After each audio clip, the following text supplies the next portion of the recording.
अच्युतं केशवं कृष्णे दामोदरं रामनारायणं जानकीवल्लभं रामनारायणं जानकीवल्लभं। जय श्री हरि विष्णु। ओम नमः शिवाय। प्रिय दोस्तों, मैं मितु शुक्ला SPM ब्लॉग में आप सभी का स्वागत करती हूं।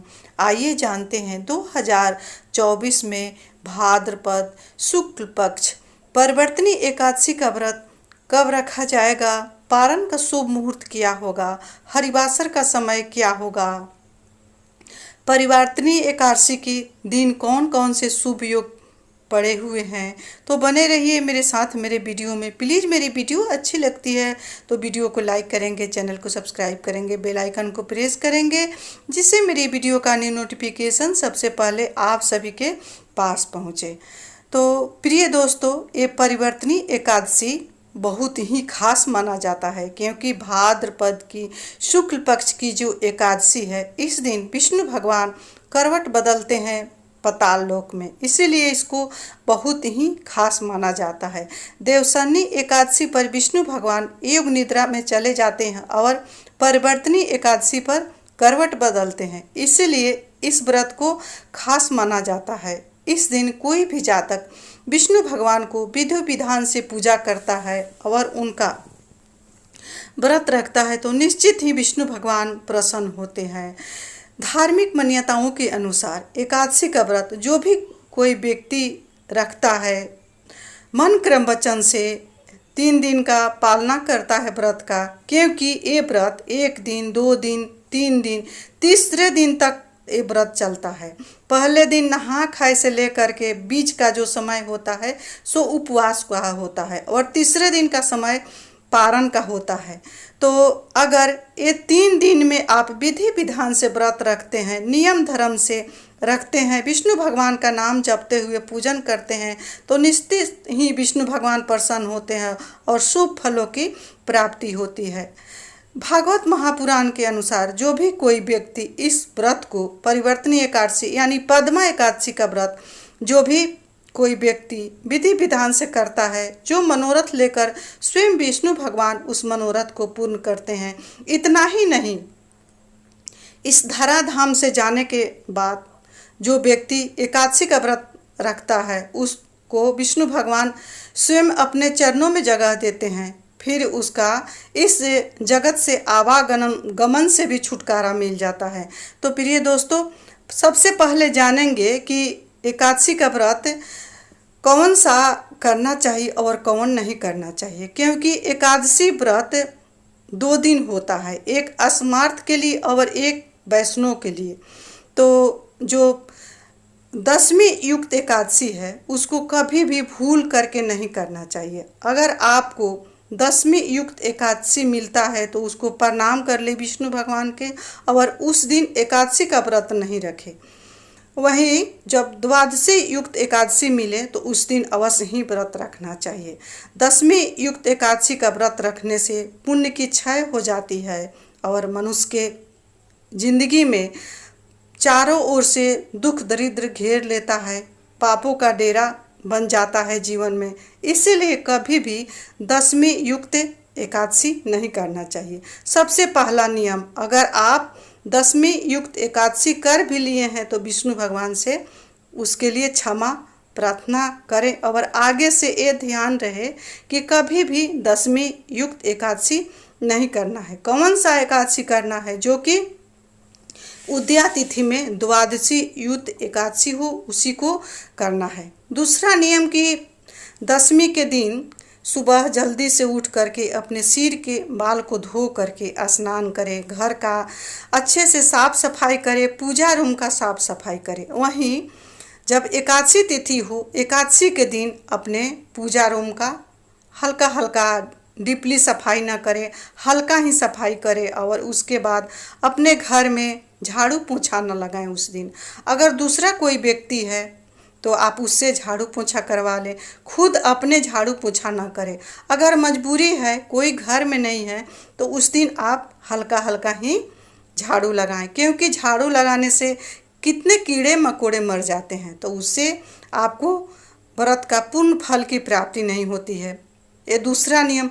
तीसरा नियम कि एकादशी तिथि के दिन तुलसी के पत्र या बेल पत्र को न तोड़ें, क्योंकि उस दिन एकादशी माता भी विष्णु भगवान के लिए व्रत रखती है, इसीलिए उनको स्पर्श नहीं किया जाता है।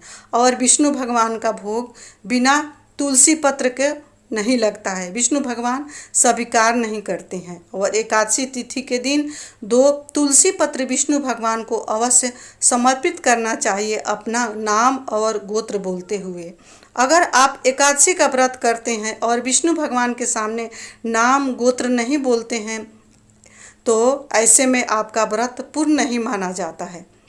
सुबह जल्दी से उठ करके स्नान करें और विष्णु भगवान के सामने जा कर के नाम और गोत्र बोले और 2 तुलसी के पत्र विष्णु भगवान के चरणों में समर्पित करें। उसके बाद पीले फूल, पीले फल, पीले वस्त्र, अगर आपके घर में लड्डू गोपाल हैं तो पंचामृत से अवश्य ही एकादशी तिथि पर स्नान कराना चाहिए और पीले वस्त्र धारण कराना चाहिए अपने लड्डू गोपाल को। और उनके सामने एक घी का या तिल तेल का दीपक प्रज्वलित करना चाहिए। इससे विष्णु भगवान अति प्रसन्न होते हैं, क्योंकि ये परिवर्तनी एकादशी का बहुत ही खास महत्व होता है। इसमें 3 शुभ योग बना हुआ है। पहला है रवि पुष्य योग, दूसरा है शुभ योग और तीसरा है सर्वार्थ सिद्धि योग, जो कि पूरे दिन का है। और सर्वार्थ सिद्धि योग है सो 15 तारीख तक सुबह पारण के समय तक है। तो इसमें नियम धर्म से विष्णु भगवान की पूजन करें और आराधन करें, विष्णु भगवान से प्रार्थना करें। विष्णु भगवान अवश्य ही प्रसन्न होते हैं और सभी मनोरथों को पूर्ण करते हैं। अब जानेंगे कि ये परिवर्तनी एकादशी का व्रत कब से शुरू हो रहा है और कब इसका समाप्ति हो रही है। तो परिवर्तनी एकादशी का व्रत की शुरुआत शुक्रवार को रात 10:30 पर शुरू होगी। वहीं इस तिथि का समापन शनिवार 14 सितंबर को 8:41 पर समाप्ति होगा। ऐसे में 14 सितंबर दिन शनिवार को परिवर्तनी एकादशी का व्रत किया जाएगा। हरिवासर का समय 15 सितंबर को सुबह 3 बजे से लेकर के 6:06 तक हरिवासर का समय रहेगा। अब हम जानेंगे कि हरिवासर का समय क्या होता है। तो प्रिय दोस्तों, बातों को समझेंगे। हरिवासर का समय वो होता है द्वादशी तिथि का चौथा पहर का जो 1 पहर होता है उसको हरिवासर का समय कहा जाता है। ये हरिवासर का समय एकादशी तिथि समाप्त होने के बाद ये हरिवासर शुरू होता है। हरिवासर के समय पारण नहीं किया जाता है। तो सबसे महत्वपूर्ण बात है कि जानना कि हरिवासर कब से कब है। हरिवासर के बाद ही एकादशी का पारण किया जाता है तो पुण्य फल की प्राप्ति होती है। अगर आप हरिवासर के रहते रहते पारण कर लिए तो आपको एकादशी का कोई फल नहीं मिलेगा, उल्टे में आपको पाप भी लग सकता है। अब जानेंगे कि पारण का शुभ मुहूर्त क्या है।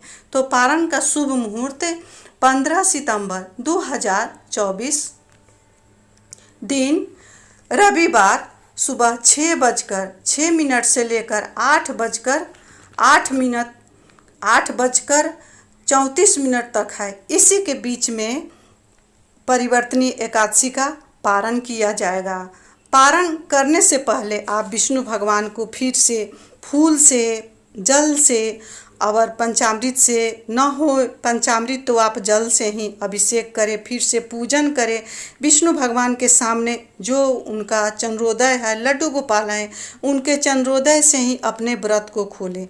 व्रत कैसे खोलें, व्रत खोलने का क्या नियम है। तो प्रिय दोस्तों, व्रत को अरवा चावल या खिचड़ी से, क्योंकि रविवार है तो उस दिन तो खिचड़ी बनेगा नहीं, तो चावल कढ़ी से विष्णु भगवान को भोग लगाएं और भोग लगाने के बाद गौ माता का गौग्रास निकालते हुए ब्राह्मण को कुछ कच्चा अनाज दान करें, संभव हो तो भोजन कराएं, नहीं तो कच्चा अनाज का दान करके ही अपने व्रत को खोलना चाहिए। इस तरह से अगर आप व्रत खोलते हैं तो आपको पूर्ण फल की प्राप्ति होती है। अवश्य ही विष्णु भगवान की आप पर पूर्ण कृपा बनी रहेगी और अंत में विष्णु लोक की प्राप्ति होगी।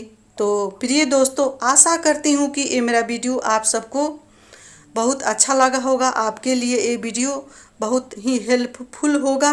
तो प्लीज़ मेरे वीडियो को लाइक करेंगे और कमेंट में जय श्री हरि विष्णु अवश्य लिखेंगे, क्योंकि मेरे लिए आपका एक लाइक और कमेंट बहुत ही महत्वपूर्ण है। इसी के जरिए पता चलता है कि मेरी वीडियो आपको अच्छा लगा या नहीं लगा। इसी के साथ मैं अपने वाणी को विष्णु भगवान समरिया सरकार के चरणों में विराम दे रही हूँ। मिलती हूँ अगले वीडियो में, तब तक के लिए इतना ही। जय श्री हरि विष्णु। ओम।